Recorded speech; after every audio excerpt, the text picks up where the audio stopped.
This one? Yeah. I just brought it over. Oh, okay. It's like. Sponsored by Gatorade. Yeah. And a Sonic. Right.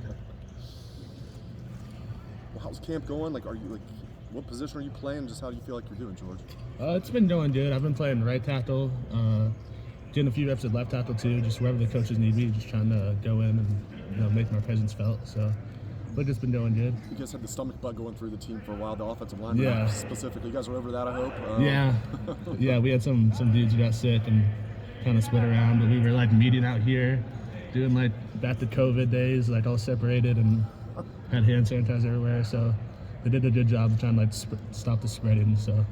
Tell me about the depth on this offensive line, yourself included. Just the guys behind the starters, projected starters. How should fans feel about the depth on this offensive line? I think they should feel good about the depth. I think we have a lot of guys that can go in and like help the team if like someone were to go down. And I think that that just like shows tribute to like the development here. That like when guys leave, we have guys that are like next up and ready to go. The third-year guys seem like they're like, obviously Carson started last year, but Tegra seems like he's coming into his own. And the coaches have talked to you about going into that third year. What's that mean, George? Just like I feel like once you get 2 seasons under your belt and you got a ton of reps against really good players, you start to build confidence in yourself and your abilities.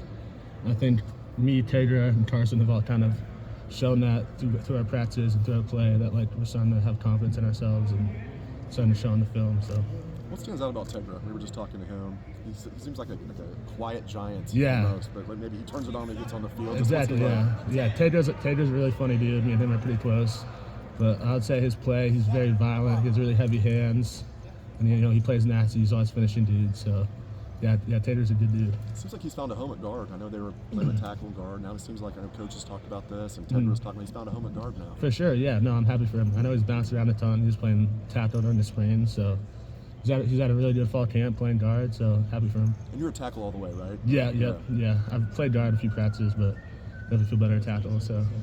Dave, maybe you asked this. If you did, I apologize. You kind of had your own little one-on-one going on over here. George is just kind of sitting here all by himself. Right. Chip had talked about in the spring wanting 10 guys. Mm-hmm. Do you think that's a reality kind of going through fall camp? You've only got a week of practice left. Right.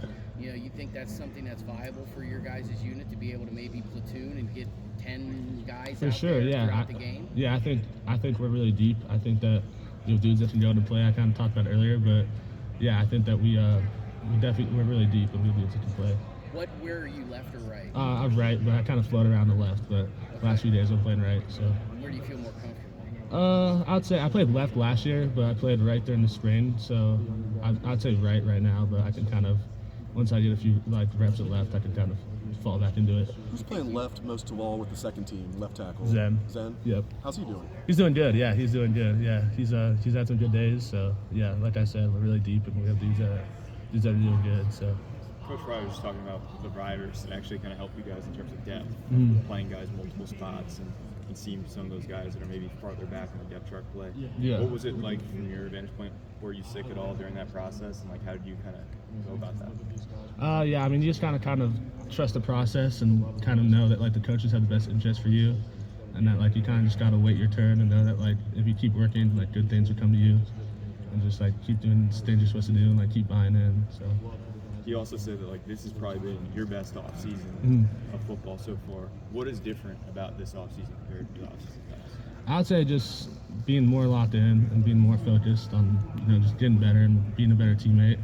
I always try to be one of the first ones in, one of the last ones to leave, and just keep working. And if you have a bad day, it's not the end of the world. If you have a bad play, it's not the end of the world. Just learn from it, move on, and get better. So I think kind of adopted that mindset the past few months, and it's been helping me a lot. A lot of people talk about Seth's consistency at center. Just where does that kind of show up on the line? I'd say he's really consistent. I mean, I don't know what people are saying, but from what I've seen and the practices and the things I've been around and seen him do, he's very consistent and very smart and kind of just turned into a big leader in the O-line, kind of helping us a lot. Does that show up in the calls he's making? Or For sure, yeah. Like I said, he's super smart. I think he graduated with 2 degrees from Bama. He thinks and reacts really quick, and he's always getting us the right fits and the right people to block. So. Offensive linemen are the smartest guys on the team, right? For sure. That's what offensive linemen always say. Yeah. 100%. All right. Thanks, man. Yeah, appreciate it. Appreciate it, George.